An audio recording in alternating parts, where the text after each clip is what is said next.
Hello and welcome to BYJU'S Exam Prep IAS. Let's get started and look into our daily quiz. Let's look into the first question. Consider the following pairs. We have the caves on one side, the state it is located on the other side. Bora Caves, Andhra Pradesh, Lomas Rishi, Bihar, Manswai, Meghalaya, Mandapeshwa, Himachal Pradesh, Tabo, Maharashtra. Which of the pairs given above are correct? The answer to this is 1, 2 and 3. Why have we taken this practice question? Because this article on the Hindu makes a reference to the Bora caves. Let us try and understand what are these options. When we look into the first three options, they are correctly matched. We have the Bora caves, which is present in the state of Andhra Pradesh, Lomas Rishi in the state of Bihar, and Manswai in the state of Meghalaya. But Mandapeshwa belongs to the state of Maharashtra and Tabo caves is in the state of Himachal Pradesh, which is why the answer to this would be A, which is nothing but 1, 2, 3. When we speak about Bora caves, they are located in Anantgiri hills of the Araku Valley in Andhra Pradesh. It is drained by the Gostani River. The caves were discovered in 1807 by William King George of the Geological Survey of India. Now, if we speak about Manswai caves, it is situated in the small village of Manswai, around 4 kilometers from Cherrapunji in the East Khasi Hills district of Meghalaya. The term Manswai means oat stone in the Khasi language, and the Khasi people use the local term cream for the cave. Manswai cave is located at an altitude of 1195 meters above sea level and is indirectly influenced by the streams of Kinshi River originating from the East Khasi Hills. There are other important caves in India as well. This includes Sudama Nagodya cave. It represents the earliest example of rocket architecture in India. It belongs to the Mauryan period. It is located in Barbara Hills. Then we have Lomasa Rishi cave. It represents the earliest example of rocket architecture in India. It belongs to the Mauryan period. This cave was carved out of a gigantic rounded granite rock and it is located in Nagarjuna Hills, belongs to the Mauryan period. Then we have what is called as the Pancha Pandava cave. It is present in Mahabalipuram in Tamil Nadu. Cave temple of Mandagapattu. This is built by Mahendra Varman I. It is the oldest stone shrine in Tamil Nadu. Then we have Bak caves, which are the caves established by the Buddhist monk Dattaka. There are 9 rocket caves built in the vertical cliff, soaring 45 to 50 meter above the Bagani River on the southern slopes of Vindhya range.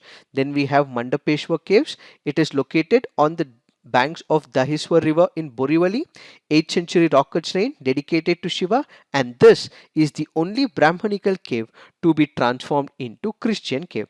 Then we have Junagadh caves. It is located in Gujarat, and some of the other important caves include Ajanta caves in Maharashtra and Ellora caves, which is present also in Maharashtra, and both are the UNESCO World Heritage Site.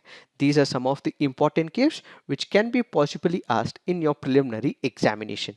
Now let's look into the next practice question. With respect to Mullaperiyar Dam, which of the following statements are correct?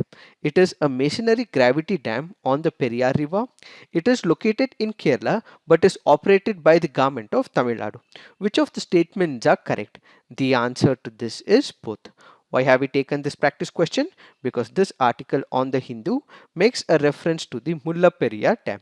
So when we speak about Mullaperiyar Dam, where is it located? It is located in the state of Kerala. This happens to be a dam constructed on the Periyar River, and when you look at this particular dam and this river, the Periyar River would have entered the Arabian Sea. So what did they do? They constructed a dam in this particular place. So the west flowing river was diverted towards eastwards and then it ultimately started moving towards Tamil Nadu. Why?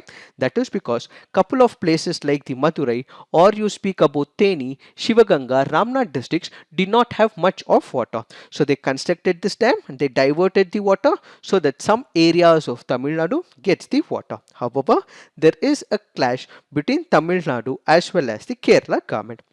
What is this clash all about? The clash is with respect to the Mullaperiyar Dam. According to Kerala government, they feel they have no issue whatsoever to give water to Tamil Nadu, but the major problem is that this particular dam constructed in Kerala is a old one. It also has a lot of leaks and cracks in this particular structure, and this particular area is also seismologically active as well. This particular area is also earthquake prone as well. So what they have is a problem with respect to the dam structure, and they are insisting the Tamil Nadu government to come up with a new dam in this particular area. So remember, this is located in Kerala, but it is being operated by Tamil Nadu. However, Tamil Nadu government says that if the dam is reconstructed, then for a particular period of time, they would not have enough water, their agriculture suffers, and periodically they have also checked this particular dam. The structure looks fine as well, says the Tamil Nadu government. So this is a conflict between the state of Kerala as well as the state of Tamil Nadu with respect to the Mullaperiyar Dam. Now let's look into the next practice question. Which of the following statements with respect to Nalanda University are correct? It was founded by Kumaragupta I of the Gupta dynasty in 5th century CE. The archaeological site of Nalanda University in Bihar has been included in the UNESCO's World Heritage List. Zhu Beihong was a Chinese Buddhist monk who traveled to India during the reign of King Harshavardhana and studied at Nalanda. Nalanda was ransacked and destroyed by Turkic invaders under Muhammad Ghori. Which of the statements are correct? The answer to this is 1 and 2 only. Why have we taken this practice question? Because this article on the Indian Express makes a reference to the Nalanda University. When we speak about Nalanda University, it is also called as the Nalanda Mahavira. The archaeological site of Nalanda Mahavira or the Nalanda University in Bihar has been included under the United Nations Educational, Scientific and Cultural Organization as the World Heritage Site back in the year 2016. Yes, Nalanda University was founded by Kumaragupta I of the Gupta dynasty in 5th century CE, and the Nalanda University was also supported by the famous ruler king Harshavardhana of Kannauj. Sir Francis Buchanan was the first who discovered and reported the excavation site of Nalanda University, and this university imported knowledge in the field of medicine, science, grammar, logic, philosophies, contemporary texts, Buddhism, so on and so forth. And when it comes to the education in the Nalanda University, it happened to be a residential university. It was believed that there are about 2000 teachers and about 10,000 students because it imparted a lot of education. People from multiple other countries started coming to the Nalanda University. So because of the profound knowledge of the Nalanda teachers, it attracted scholars from China, Korea, Japan, Tibet, Mongolia, so on and so forth. And this was also given detailedly not by Zhu Beihong, but instead it happens to be Huan Sang. And when it comes to the decline, it was ended when it was ransacked, looted and burnt by the invading Turk army led by its commander Muhammad bin Bakhtiyar Khilji. In fact, we also have the Persian historian called as Minhaj-i-Siraj, who has vividly described the violent loot and massacre, describing the mass burning of Nalanda's library and records and the murder of its monks. Now let's look into the next practice question. Consider the following statements with respect to the Hansen's disease. It is an infection caused by Dori virus. It can affect the nerve, skin, eyes and the lining of the nose. Hansen's disease is not passed on from a mother to her unborn baby during pregnancy, and it is not spread through the sexual contact. Which of the statements given above are correct? The answer to this is 2 and 3 only. Why have we taken this practice question? Because this article on the Hindu makes a reference to leprosy. Leprosy is also called by another name, which is called as the Hansen's disease. When we speak about leprosy, it happens to be a contagious disease caused by Microbacterium leprae that includes the skin and the peripheral nerves. The disease mainly affects the upper respiratory tract, peripheral nerves, skins and eyes and mucosa. As a result, patients may witness muscle weakness as well as loss of feeling in the arms and the legs. How does it spread from one person to another? The bacteria that cause this disease spreads through small droplets from affected people's mouths as well as nose, but It does not spread by sitting next to that person, hugging or shaking hands with that person, or sharing a meal with that person. Individuals can get this infection only if they come into contact with mouth and nose droplets from someone who has untreated leprosy.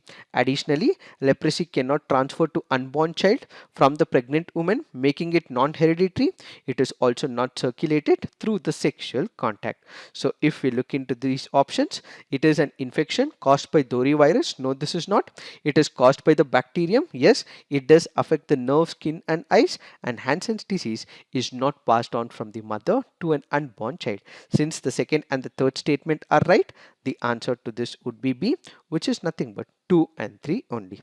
Now let's look into the next practice question. The Miyawaki method is well known for promotion of commercial farming in arid and semi-arid areas, development of gardens using genetically modified flora, creation of mini forests in the urban areas, harvesting wind energy on coastal areas and on sea surfaces. The answer to this is creation of mini forests in urban areas. This happens to be a previous year question from the year 2022. When we speak about Miyawaki method, this is a technique that was pioneered by Japanese botanist Akira Miyawaki. The Miyawaki afforestation method requires quite a small space, at least 20 square feet, and as a result, what will happen? They will help in lowering the temperatures in the urban areas, reduce the air and the noise pollution, attract local birds and insects, and ultimately what we would create is the carbon sinks in the urban areas. So this is a concept where there will be urban afforestation, which was initially pioneered by Japanese botanist Akira Miyawaki. Now let's look into the fact of the day. The fact of the day for today's discussion is coral reefs. What are these coral reefs? Coral reefs are the colonies of tiny living creatures that are found in the oceans. They are the underwater structures that are formed of coral polyps that are held together by calcium carbonate. These coral reefs are the marine invertebrates or animals which do not possess a spine. They are the largest living structures on the planet, and each coral is called a polyp, and thousands of such polyps live together to form a colony which grow when polyps multiply to make copies of themselves. When we speak about these corals, there are two types of corals. One is what is called as the hard corals. The other is what is called as the soft corals. What are these hard corals? When we speak about hard corals, they secrete calcium based skeletons, and when it comes to the soft corals, they do not secrete these calcium based skeletons. So soft corals contain structures within their tissues called as spiracles that support their body. So the first major difference between the hard and the soft corals happens to be that the hard corals secrete calcium based skeletons which the soft corals do not possess. The soft corals do not have the protective layer on them. They will also have to be protected from the environmental hazards. So some soft corals such as zoonids also generate natural toxins that can stun and poison the organisms around it. The hard corals may not possess it, but the soft corals, because they do not have the calcium based skeletons in order to protect them, some like the zoonids generate what is called as the natural toxins. So what is coral bleaching? We have the corals which has the symbiotic relationship with zooxanthellae, which happens to be an algae, and 90% of the nutrients that the corals generate are produced from the algae and they are transferred to the coral host. But this relationship gets affected under severe environmental stress, which causes the loss of the symbiotic algae. As a result, the white calcium carbonate exoskeleton is visible through its transparent tissue, leading to a condition called as the coral bleaching. So what we have is the corals, what we have is the algae in the form of zooxanthellae. These algae live on these exoskeletons, and when there is stress in the environment, this algae is thrown apart, and as a result, what we have is only the exoskeleton in the form of the corals. So remember, the color is given by the algae. When there is environmental stress, the algae comes out and ultimately the coral loses its color. Factors affecting the coral reef: extreme climatic conditions, overfishing, coastal development, pollution, as well as the sedimentation. What is the significance of these coral reefs?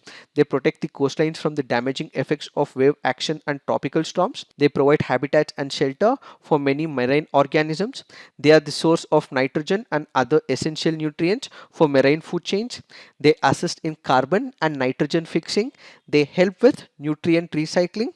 The study of coral reefs is essential for scientifically testable records of climate events over millions of years. Coral reefs are also indicators of the global ecosystem health as well.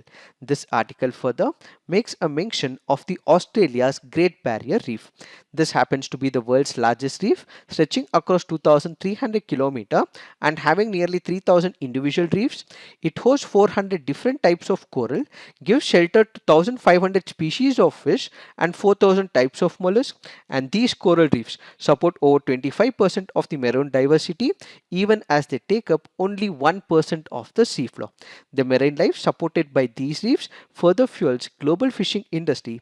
Besides, coral reef system generates about $2.7 trillion in annual economic value through goods and service trade and tourism. And in Australia, the barrier reef in pre-COVID times generated 4.6 billion annually through tourism and employed over 60,000 people, including divers and guides. This is the significance of the coral reefs when it comes to the Australia. And as part of the assignment, you have to put on the comment section, where are the coral reefs in India? In which states are they located in? Please put them on the comment section. It is this that we have to understand with respect to this article. So this is it for today. Thank you for watching. All the best.